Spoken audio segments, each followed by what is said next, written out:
겸손과 기도. 찬미 예수님.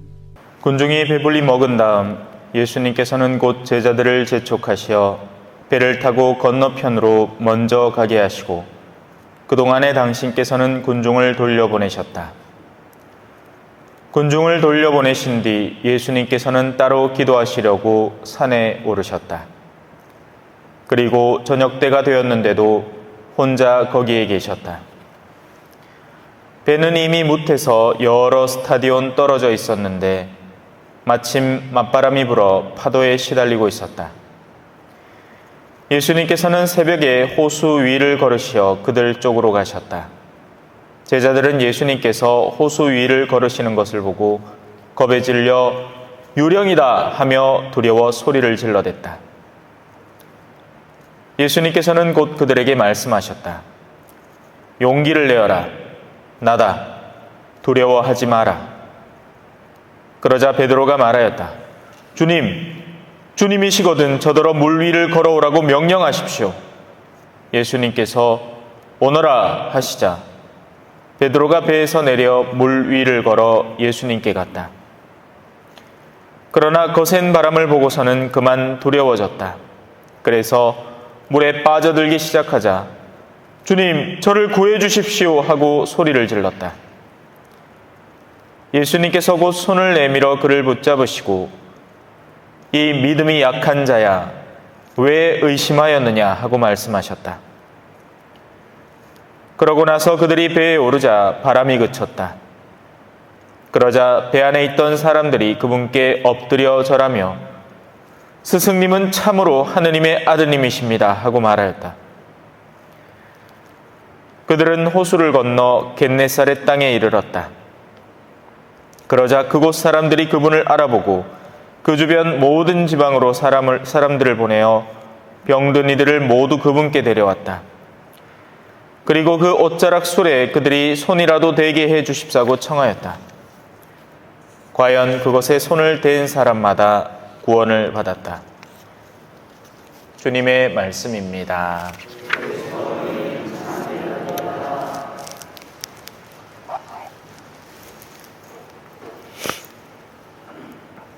찬미 예수님.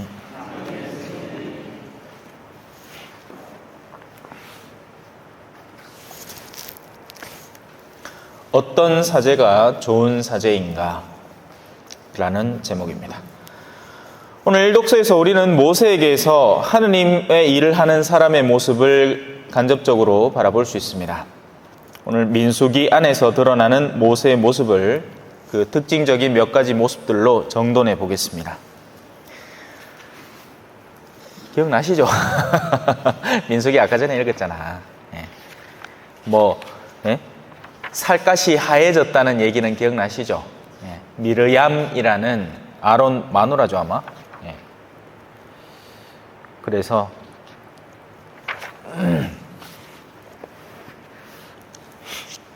첫째 좋은 사제의 특징은 사람들의 비방입니다. 이상하죠? 그게 첫째 좋은 사제의 조건이라고 하면 그렇고, 한번 살펴봅시다. 우리는 흔히 좋은 사제는 사람들의 칭찬을 듣는다고 생각을 합니다. 물론 칭찬도 듣죠.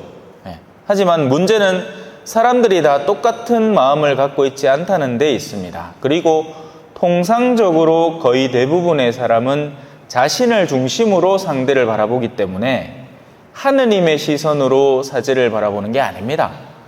예수님도 마찬가지였어요. 베드로는 성령의 시선으로 예수님을 바라보면서 당신은 하느님의 아드님이십니다. 하지만 금방 인간의 시선으로 다시 예수님을 바라보면서 당신의 순환은 있어서는 안 됩니다 하다가 예수님한테 너 이놈 사탄아 얘기 듣죠. 내 뒤로 물러가라. 내 길 가로막지 마라. 내가 가려는 주님의 순환의 여정을 가로막지 마라. 너는 그 길을 가로막을 때는 너는 암만 네가 성령에 힘입어서 내 본질을 보았다 하더라도 너는 사탄에 불과하다. 오늘 독서에서 우리는 모세가 사람들에게, 그것도 자신과 가장 가깝다는 사람들에게서 비방을 듣는 장면을 목격을 합니다. 그 비방은 그들의 시기 때문이었습니다. 모세와 더불어서 자기들이 덩실덩실 사람들에게 축혀 세워줄 때는 좋은데 가만 보니 모세가 자기들보다 더 뛰어나다 싶으니 속에서 이제 시기가 생겨난 겁니다. 물론 비방의 이유는 다채롭습니다. 다양합니다. 이든 저든 자신의 마음에 들지 않는다는 겁니다. 그건 그들이 하는 말에서 잘 드러나죠. 주님께서 모세를 통해서만 말씀하셨느냐? 우리를 통해서도 말씀하지 않으셨느냐? 이렇게 얘기합니다. 흔히 이 평신도들 가운데에서 사제를 비방하는 사람 치고 물론 이 예외적인 경우, 그러니까 합당한 비판을 하는 경우가 있긴 하지만 굉장히 드뭅니다. 사실은 거의 적지 않은 경우에는 그들 자신의 오류에서 기인하는 험담인 경우가 많습니다. 자기들도 그만큼 거룩하다 이거죠.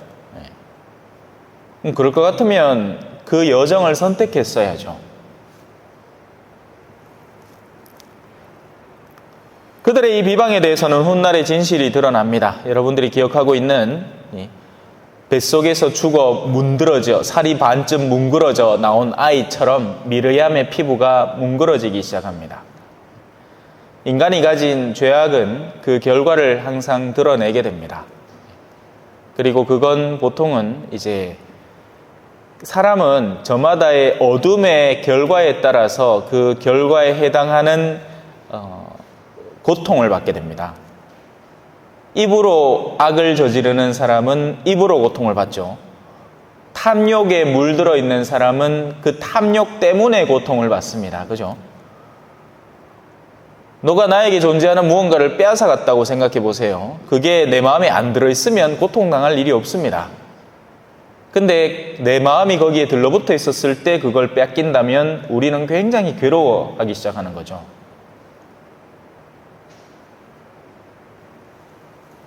이 파우스티나 수녀님이 남긴 당신의 자서전 안에는 지옥에 대한 이미지가 나오는데요. 사실 여러분에게 벌써 몇 번 말씀을 드렸습니다. 지옥은 가장 근본적으로 하느님을 상실해서 괴로움을 당하는 곳이에요. 하느님의 빛에서 더 이상 그 빛을 얻을 수가 없기 때문에. 근데 거기서 멈추는 게 아닙니다. 고통은 거기서 멈추지 않아요. 사람은 저마다가 가지고 있는 어둠의 근거점들이 있는데 바로 그 근거점으로 인해서 특별한 고통을 받게 됩니다. 허영에 사로잡힌 사람은 자신이 모욕당한다고 느낄 때 사정없이 고통을 받습니다. 그렇겠죠? 이 사람은 언제나 친구들 앞에 나서서 친구들이 어머야, 니 그런 거는 어떻게 하노? 뭐 이런 소리를 해줘야 이 기분이 우쭐해지는 사람인데 이제 영혼 안에서 그런 시련과 고통에 처하게 되는 거죠. 더 이상 그런 칭찬들이 없는 겁니다. 그 밖에도 뭐 돈 좋아하는 사람은 얼마나 마음이 찢어지겠습니까? 그죠? 1차적으로 자신의 죽음이라는 것이 자신이 그동안 모으고 쌓았던 것과 단절을 시키지 않습니까?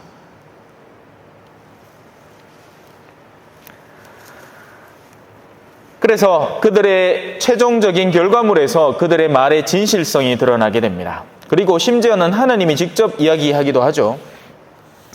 내가 만약에 예언자가 있으면 꿈이나 환시로 그에게 내 사명을 선물해 줄 거다. 근데 모세는 다르다. 이 모세라는 인물은 나는 입과 입을 마주하여 그와 말하고 환시나 수수께끼로 말하지 않는다. 그는 주님의 모습까지도 볼 수 있다. 주님이 보장해 주는 인물인 거죠. 그래서 그들은 공공연한 비판을 공연히 이유 없이 하고 있었던 겁니다. 그래서 바로 이것이 사제직의 하나의 특성을 드러내게 됩니다. 사제는 모든 사람의 관심의 중심에 있으면서 그와 동시에 모든 사람의 적대감의 대상이 됩니다. 사람들은 자신의 기분이 좋을 때에는 그 사제에게 좋은 말을 해주다가도 자신의 이익과 반대되는 어떤 면을 그 사제에게서 접할 때에는 사제에 대한 비방을 서슴지 않는 겁니다. 그리고 올바른 사제라면 사람들의 귀에 달콤한 말만 해주는 게 진짜 사제의 본 모습일까요? 아니죠. 만약에 칭찬만 받는 사제가 있다면 오히려 그를 잘 살펴봐야 됩니다. 조심할 필요가 있습니다. 왜냐하면 그는 하느님의 뜻에 맞는 사제이기보다 사람들의 환심을 사려는 인간적인 면모를 더 키워낸 사람일 가능성이 높거든요. 참된 사제는 자신의 부족함 가운데에서도 하느님의 뜻을 따르려고 애를 쓰고 그리고 사람들에게 그것을 선포하려고 노력하는 사람입니다. 그리고 그 자연스러운 결과가 뭐겠습니까? 사람들은 뭘 좋아하는데요? 사람들은 세속화를 사실상 좋아합니다. 사랑해요.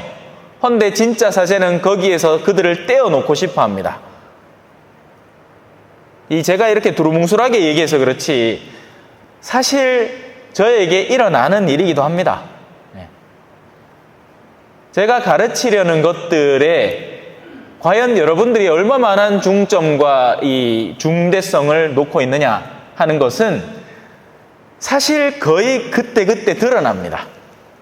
실컷 가르치고 나서 잠깐 이야기 나눠보면 그냥 원상복귀되어 있는 모습을 흔히 발견합니다. 저는 이제 가랑비에 옷 젖는 전술을 쓰죠. 안 그러고 그 사람에게 그 순간에 그렇게 생각하는 건 옳지 않습니다.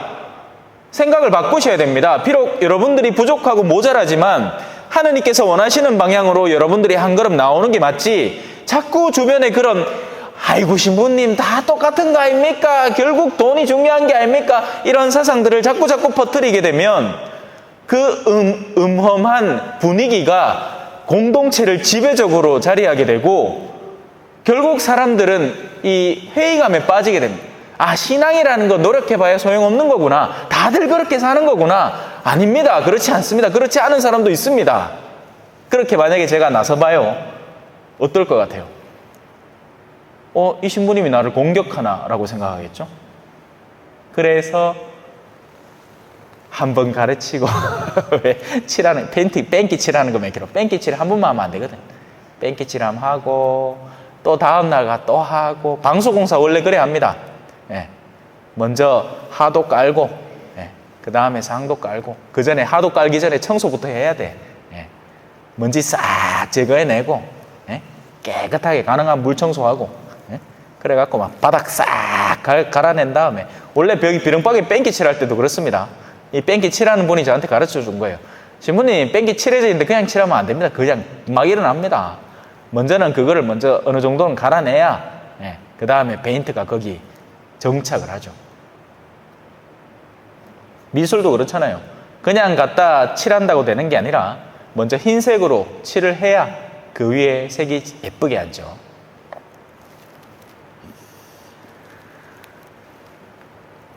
자, 첫째는, 좋은 사제는 비방에 익숙한 사람이라는 겁니다. 두 번째입니다. 두 번째는 겸손입니다.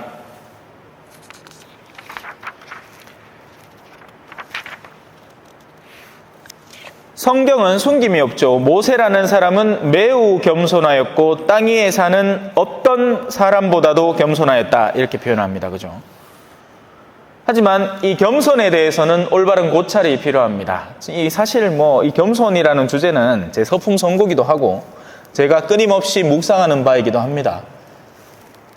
겸손은 무턱대고 항상 자기를 그냥 낮게 처신하는 거. 아유, 내 그런 거 뭐합니다. 아이고, 내 같은 사람한테, 이게 아닙니다. 이건 오히려 상대가 나의 그런 거짓된 겸손을 바탕으로 구걸하게 만드는 교만입니다. 진정한 겸손은 오직 하느님 앞에 올바로 서 있는 인간 존재로서 가지는 겸손입니다. 오늘 이참에 제발 머리에 새겼으면 좋겠어요. 뭐가 진짜 겸손인지. 그냥 무턱대고 나는 안 됩니다, 뭐합니다, 이게 겸손이 아니에요. 그건 교만이에요. 그건 은근한 내적 교만입니다. 내가 이렇게 하고 나를 선택해주면 내가 우쭐거리, 아이고 내가 한락한 게 아이고 신부님이 억지로 안 시키나, 그래갖고 어쩔 수 없이 한다, 욕할라. 이거는 교만이죠. 내가 그렇게 신부님한테 안 한다고 잡아 뺐는데도 나를 억지로 갖다 시키는 만큼 그만큼 중요한 인물이다. 뭐 이런 거를 내세우고 싶어 하는 거죠. 겸손은 하느님이라는 정말 지극히 드높은 분 앞에 있는 인간 존재의 비참함에서 나오는 겁니다. 우리는 아무것도 아닌 거예요, 하느님 앞에서. 우리가 지금 이 지상에서 뭐 내가 뭘 좀 하네, 뭘 했네, 왕년에 뭐 했네, 뭐 집에 돈이 좀 있네, 이렇게 샀지. 하느님 앞에 갖다 대놓으면 전부 다 도토리 키재기라. 그놈이 그놈이라. 안 그렇겠어요, 그죠? 우리 개미 보는 거하고 똑같아. 개미들 저끼리는 나는 내 갑옷은 그 어떤 개미보다도 단단하지. 내가 가진 턱 힘은 그 어떤 개미보다 세직하는데 사람이 옆에 지나가다가 발로 한번 쓱 밟아보면 다 죽어. 안 그래요? 우리는 하느님 앞에 그야말로 개미새끼입니다. 그러면 어떤 일이 벌어지느냐? 하느님의 드높으심 앞에 서 있기 때문에 그분의 명령이 가장 중요한 일이 됩니다.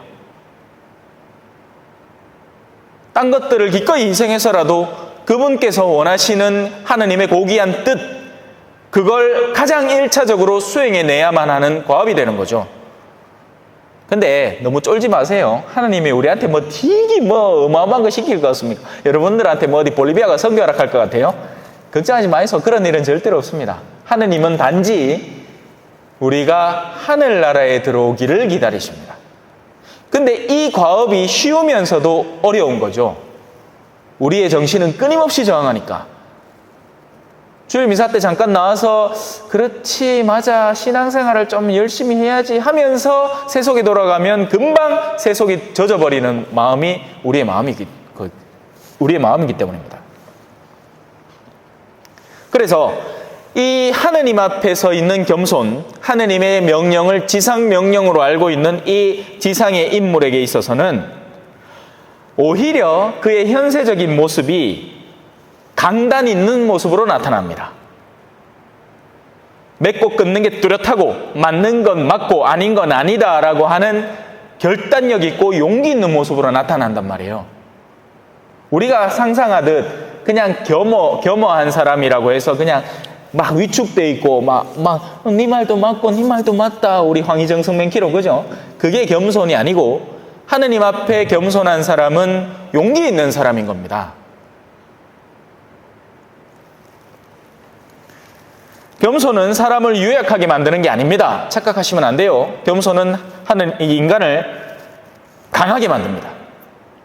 하느님 앞에서 겸손하기에 하느님의 강하심을 굳게 신뢰하는 사람이고 내가 아무것도 아닌 존재지만 그분의 강하심이 나의 영혼에 맞닿으면 나 역시도 강해질 수 있다는 것이 그 사실을 그대로 받아들이는 믿는 이의 진짜 겸손의 모습이죠. 나는 힘이 없지만 하느님이 원하시기 때문에 그분의 강함 속에서 가능해진다 이렇게 생각해야 되는 거죠. 초전을 복음화한다 돼 있습니까? 인간적으로 이거 뭐 신앙생활 뭐 한도에 오신 분들이 앉았나? 그죠? 전부 다 뭐 30년 40년 잔뼈가 단단히 굵으신 분들인데 이분들 앞에서 이제 겨우 40 중반 먹은 이 초짜 신부가 주임 신부 겨우 2번 해봤는데 초대 사수성당하고 여하고 선교진 쳐주지도 않더만 그래갖고 뭘 가르치겠대 뭐 귀에 들어오긴 하겠습니까? 아이고 옛날부터 유수의 신부님이 열을 다녀갔다 이 젊은 신부야 네가 뭐라고 캐도 우리 귀에 들어올 거겠나? 하지만 저는 가능하다고 믿습니다. 왜냐하면 그건 제 능력과 상관없는 일이기 때문이에요. 하나님께서는 뜻이 없으면 당신의 사랑하는 자녀를 보내지 않습니다.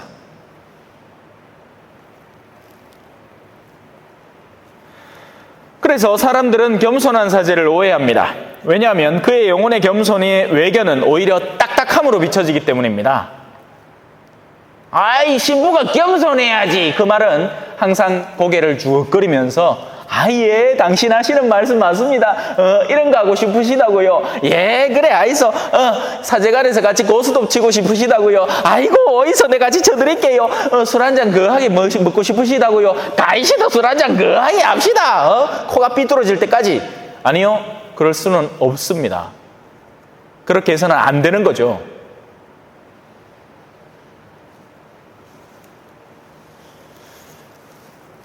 예를 들어 봅시다. 하느님께서 생명의 주인이십니다. 하느님이 정권을 가지고 있습니다. 하느님이 모든 생명을 창조하셨습니다.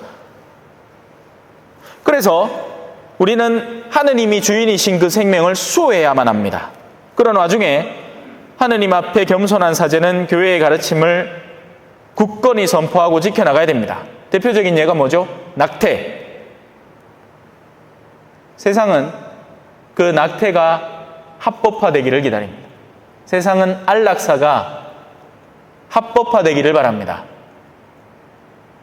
하지만 안 됩니다. 그래서는 안 되는 거예요. 동성애자 인권을 짓밟히고 있는 동성애자라면 그 인권을 수호해 줄 수는 있지만 동성애 행위 자체에 대해서는 안 된다라고 해줄 수 있어야 되는 거죠. 그런데 어느 순간부터 우리 교회는 그런 힘들을 상실해 나갔습니다. 천국과 지옥에 대해서 이야기하는 것도 사람들을 겁을 슬슬 낸 거예요. 자꾸 그런 얘기하니까 사람들이 성당에 안 오는 것 같아. 근데 그렇지 않습니다. 떨어져 나갈 사람들이 떨어져 나가는 거죠.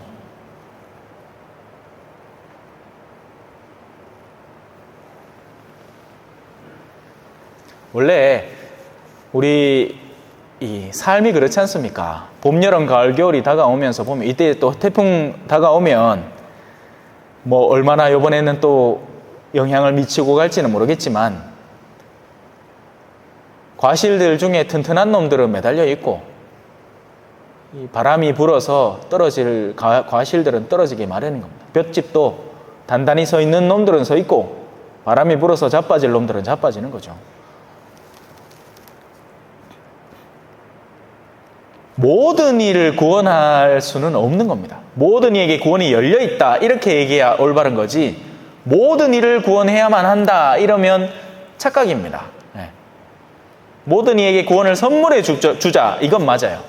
근데 모든 이가 어떻게든 구원되어야 된다 이건 하느님께서 원래 디자인하신 세상이 아닙니다. 그러면 지옥이 없어져야 되잖아요. 그죠? 아니란 말이에요. 예로부터 수많은 성인들은 우리들에게 지옥에 대한 처절한 가르침들을 전해왔습니다. 수많은 영혼들이 자신도 모르게 지옥에 떨어지고 있다고. 그리고 그 영혼들 중에 적지 않은 비율로 지옥이 있다는 것 자체를 믿지 않은 영혼들이 대부분이라고.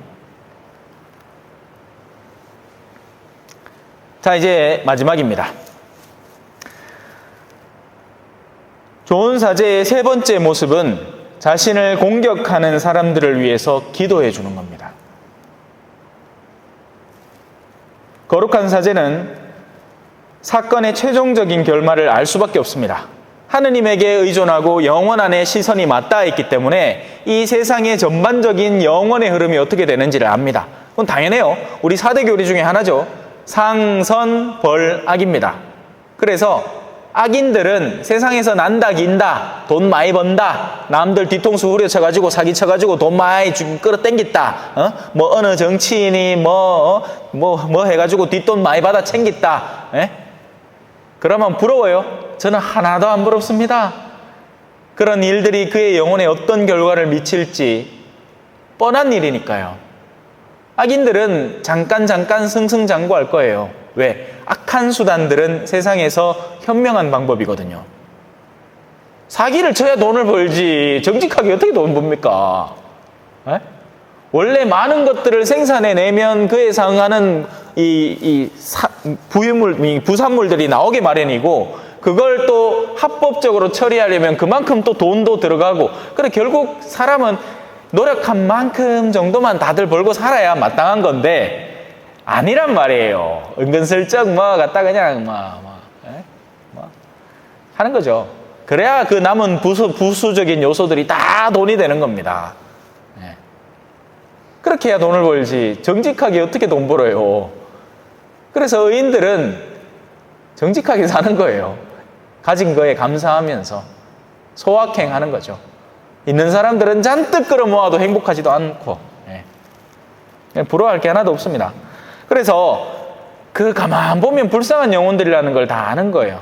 그러면 기도가 절로 나옵니다. 기도가 절로 나와요. 누가 진짜 불쌍하냐? 고통받는 의인이냐? 아니면 떵떵거리고 지금 철 모르고 으스대는 악인이냐? 의인은 오히려 자신의 상급을 키우고 있는 중이고, 악인은 언젠가 그걸 몽창 잃을 때 그 영혼이 나락으로 떨어질 준비를 하고 있는 인간 존재이기 때문에 그들이 정말 기도가 필요한 존재들인 겁니다. 의인은 기도 좀 덜 해도 돼요. 기도를 덜 하면 오히려 더 덕이 되겠죠. 착한 사람이 고통받을 때 물론 기도해주면 고맙죠. 근데 좀 놔둬도 오히려 아무도 그를 더 기억해주지 않는 그 냉혈한 현실이 그에게는 덕을 쌓는 기회가 되는 겁니다. 그래서 모세는 자신을 비방하다가 악성 피부병에 걸린 미르얌을 고쳐달라고 하느님께 청을 드립니다. 하지만 악인은 자신의 어두움을 고발하는 의인을 위해서 절대로 기도하지 않을 겁니다. 악인은 증오하고 분노하고 원한을 품고 앙심을 품고 뒷담화를 하지 자기를 비방하는 누군가를 위해서 기도하지 않습니다. 물론 의인이 악인을 비방하려고 하는 게 아니라 의인은 하나님의 일을 하니까 그런 결과가 나오는 건데, 근데 그 악인은 절대로 의인을 위해서 기도하지 않겠죠. 또 심지어 기도라는 것 자체가 뭔지도 모를 가능성이 큽니다. 기도라는 걸 그냥 형식적인 행동으로 치부해버리는 거죠. 그래서 묵주를 열심히 돌리고는 있는데 악인의 기도는 사실은 기도가 아닙니다. 옛날에 신학자들이 막 연구를 이제 막 하잖아요. 쓸데없는 것도 많이 연구했습니다. 만약에 쥐가 성체를 파먹으면 어떡하나? 그럼 그 쥐는 성체를 받아 모신 쥐니까 거룩한 쥐인가? 뭐 이런 것도 고민을 했거든요. 쓸데없는 고민이죠. 영혼으로 우리가 지금도 사실 마찬가지입니다. 우리가 미사에 와서 성체를 다 모시잖아요. 그런데 입으로 그냥 성체를 집어 삼킨다고 해서 모든 일이 그냥 완수되어 버리는 게 아닙니다. 우리의 영혼이 그 성체를 예수 그리스도로 인지하고 받아들일 때 진짜 성체를 제대로 모시게 되는 거지, 아닌 경우에는 오히려 성체를 모독할 수도 있습니다. 그래서 그 악인들이 하는 기도는 위선적이고 거짓스러운 형식의 기도일 뿐 누군가를 위해서 진정으로 기도하는 자세를 찾아보기는 쉽지 않을 겁니다. 우리 맨날 주일 미사 때 보편제한 기도 하잖아요. 근데 심지어 듣지도 않지 않습니까? 보편제한 기도는 원래 우리에게서 자발적으로 우러나와서 원래는 우리가 직접 해야 하는 기도인데, 그 시간은 예를 들어 원래 같으면 이렇게 해야 되는 겁니다. 자, 여러분들 중에 한 4분 기도하이소. 그러면 저마다 갖고 있는 기도 청할 거, 그죠? 우리야 많이 아픈데 좀 도와줘 있어 하면 그게 진짜 진실된 기도지. 근데 뭐 국가를 위해서 기도합시다 맥락해 보이면 뭐 듣기나 합니까? 그죠? 그냥 그 시간 그냥 가만히 서 있다가 나중에 앉으십시오 하면 앉는 시간이잖아.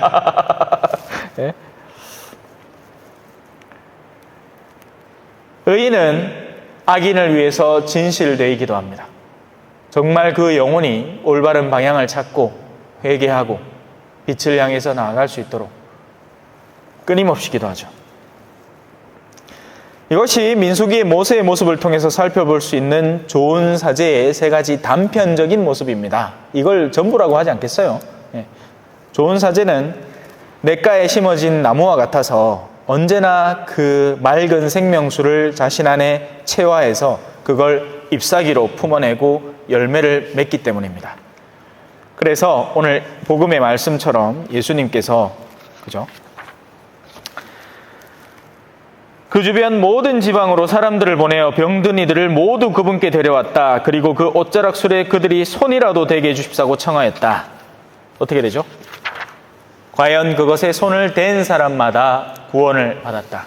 좋은 사제는 정말 그 좋은 사제를 영적으로 올바로 이용하려는 사람에게는 생명의 샘이 됩니다.